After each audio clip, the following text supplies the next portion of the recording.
hatchbacks still rule the roost. Sub-4-meter SUV pretenders, well, they continue to offer great value, but it's the mid-size crossovers that are attracting the most attention. And it isn't hard to see why. These vehicles offer tremendous space for a family of 5. They have a lot of features, so much so that they can give luxury cars a run for their money. And then they offer a good mix of performance and efficiency. All of this makes them a rather compelling buy. In fact, it could arguably be the only car you might ever need. But today we aren't here to pick out a winner. Instead, we are here to talk about the differences in the powertrain department. Because for the first time ever, this segment now has a diesel, a petrol-hybrid, and an all-electric to choose from.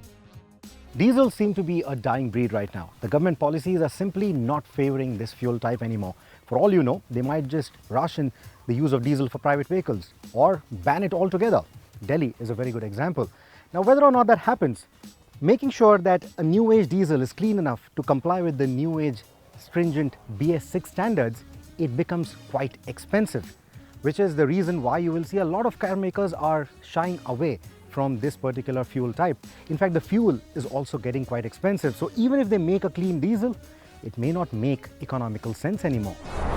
But the Koreans are still betting big on diesel and their sales are strong. Therefore, the representing diesel powertrain for this test is the Hyundai Creta.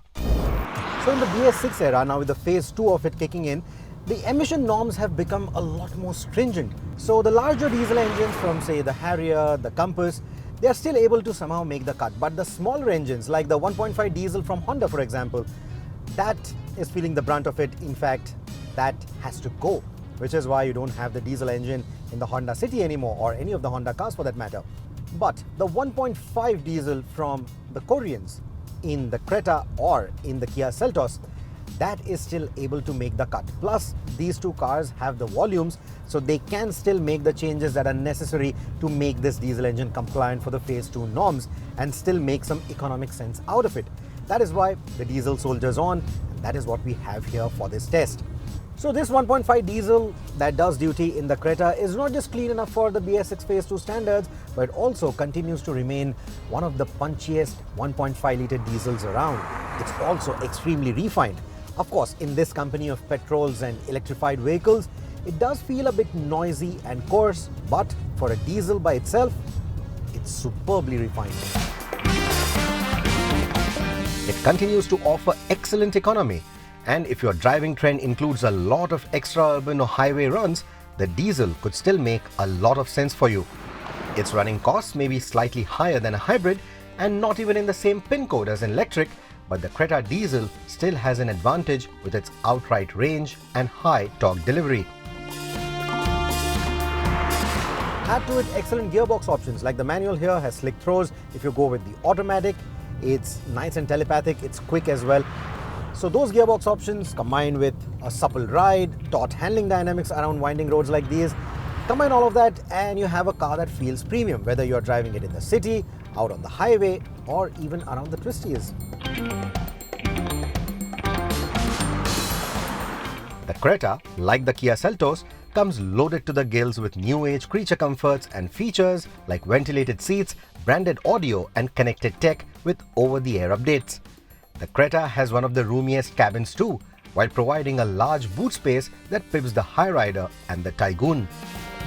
The other diesel options you could consider in this price bracket are the Kia Seltos, which has similar credentials to the Creta, or the MG Hector and the Tata Harrier, but they aren't as efficient. But if you think that diesels don't make financial sense for you, or you're worried about the future of the diesel vehicles, or you think that your daily running or yearly running is so low that hybrids or electric vehicles may not make any financial sense, or you're simply a petrol head, if it's either of the above or all of the above, then the pure petrol propulsion is what will catch your fancy. And what better crossover to represent the petrol camp than this, the Volkswagen Taigun. It's a nice compact package which is powered by what I think is one of the sweetest petrol engines under 25 lakh rupees, the 1.5 TSI. It is almost impossible to drive it gently because of the performance it packs. But should you control your right foot and use the engine cylinder deactivation technology to your advantage, you should be able to get a good fuel economy out of it. Otherwise, it can be quite thirsty. So the torque is on par with the Creta diesel. So lugging a family of 5 going on road trips, no problem at all. But more importantly, it puts out 150 PS of power from a package that weighs a little over 1300 kilos. So the power to weight ratio is excellent. The acceleration is brisk. Edge of the seat entertainment all the time is almost guaranteed. Of course, it's a turbocharged engine, so there is a bit of that turbo lag. However, if you choose the convenience of the DSG, that means that you don't really have to change gears often. The automatic will do its own thing. What I also like about the engine is that it's a 4-cylinder, which means it sounds a little bit better than most of the other thrummy 3-cylinder engines that you have in this segment. The DSG also comes in the exclusive GT Plus variant, meaning you also get some additional creature comforts. Though it is no match for what the Koreans or surprisingly even the Japanese are offering for a similar price point. So the Taigun may appear compact on the outside, but the space is on par or in some respects even better than the Creta. We can tell you because we actually measured it.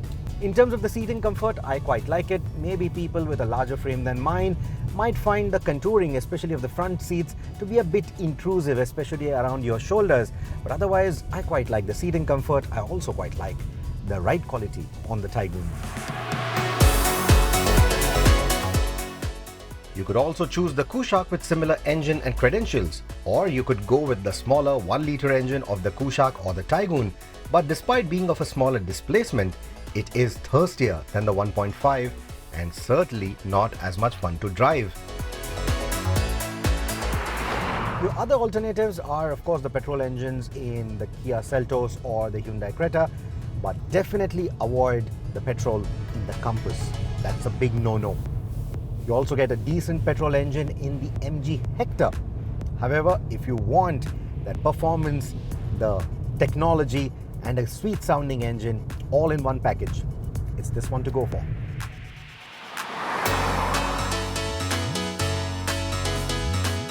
Oh, the 1.5 TSI from Volkswagen, I just can't stop talking about it, right?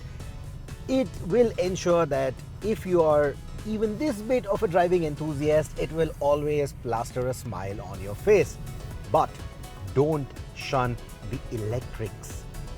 With their instantaneous torque and the subsequent acceleration that they provide, it's something that you need to experience. It's something that is addictive even in this class.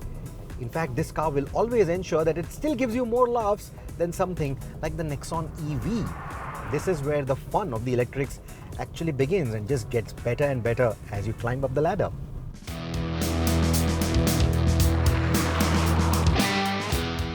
The price premium it charges over the Nexon or any of the crossovers you see here will make you frown.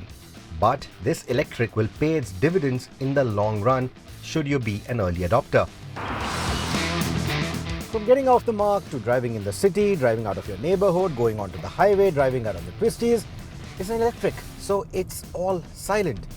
Now, of course, the rest of the competition in this particular segment, apart from, say, the slightly nice or sweet soundtrack of the 1.5 TSI in the Volkswagen, there's no other engine that really sounds very good. They don't really make any beautiful sounds or evocative sounds. So the lack of mechanical sounds on the ZS EV shouldn't really leave much room for complaint. If anything, this silent powertrain is actually nice. People around you will actually appreciate it. And apart from that appreciation, the best-in-class power and the lowest running cost is something that you will appreciate. So it seems like the ZS EV is making all the right noises. And being an MG, it is high on features and creature comforts too. It also has the largest boot of this test.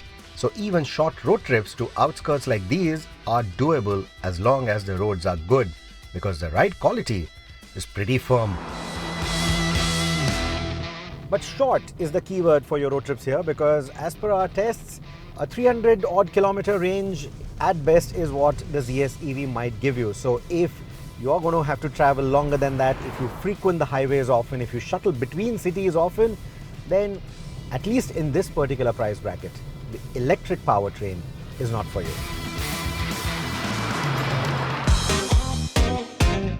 that brings us to the hybrid. Now, until the Honda hybrid crossover comes out later this year, you only have two options if you want a hybrid in this particular price bracket. You have the Maruti Suzuki Grand Vitara, and then you have the Hyryder. They're siblings, they share a lot of parts, they share the powertrains as well. But we've chosen the latter because what we've chosen is the full hybrid, which is a powertrain that belongs to Toyota, which is why it's also a little cheaper if you buy the Hyryder hybrid compared to the Grand Vitara hybrid, because they don't have to pay royalty, etc. Now, this hybrid powertrain is very similar in tech to the Camry and the Prius that preceded this car. However, unlike those two cars, this one is way more economically priced. So much so, in fact, that these two cars now from Maruti and Toyota are democratizing hybrid and making it easy to access for the masses. It commands a fair premium over its competition though, but the running costs are hard to ignore. It pips the diesel on outright economy, and long road trips won't riddle you with the range anxiety like an electric would. Unlike the electric though, where the batteries sit in the floor, here the batteries sit behind the rear seat. So that clearly takes a toll on the boot space. And this is a phenomenon that is common across most hybrids.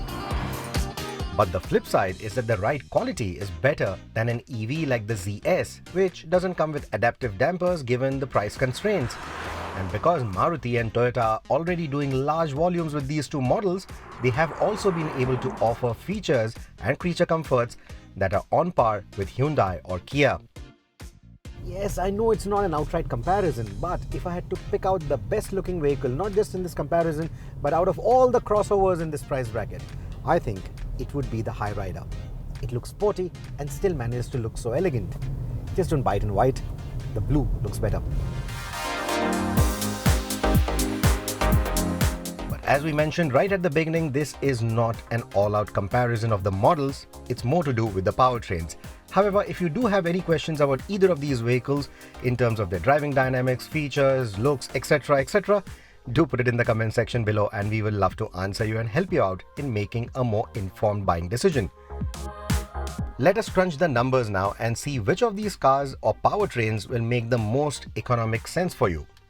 We have driven these vehicles on a real-world driving cycle which includes 75% city and 25% highway use, and all the prices for the fuel, electricity and the vehicles are referenced in Mumbai in February 2023. We have not included the service costs for the sake of consistency, as these may differ as per your driving style or conditions. As you can see, the diesel car isn't the most fuel efficient anymore, as the hybrid and the pure electric vehicles overshadow it by a huge margin. The cylinder deactivation technology of the Taigun 1.5 does offer some respite in the petrol department, but the driving pleasure penalizes outright economy. With the Creta diesel manual as the baseline then, the Taigun DSG costs at least Rs 2.5 more per kilometer. A caveat here is that the diesel automatic Creta, not accounted for over here, is Rs 65,000 more than the Taigun GT, in which case the toss-up between the two is negligible over an ownership period. And from that perspective, I would certainly buy the Taigun for the elevated driving fun it offers. But it is hard to ignore the economic advantage offered by the electrics. The Hyryder hybrid, for example, will save you about ₹1.50 per kilometer over the diesel Creta, which means you will save around 30,000 rupees over 20,000 kilometers. So while the hybrids do have a significant efficiency edge, the cost of the technology needs to drop further to negate the higher petrol price. And in the coming years, we might just see this happen. But remember, in a hybrid, you're paying for an engine plus the battery plus the electric motor, so the costs are certainly going to remain slightly higher. The same doesn't hold true for pure electric vehicles though, but even there, the cost of technology needs to drop. The running cost of Rs 1.35 per kilometer is extremely tempting if you are the kind who likes to rake up a lot of miles every year. But the MG ZS EV comes at quite a hefty premium over its ICE or hybrid competitors, and the limited range and the long charging times are deterrents for those wanting to cover long distances in a day. Advancements in battery technology aims to make long range and low cost possible in the near future though, and given how quickly the Indian market is adopting EVs, the transition will happen sooner than later. As of today, the diesel is still the obvious choice for those traveling long distances or clocking big yearly mileage. But as you can already see in the market, the diesel options are dwindling by the day.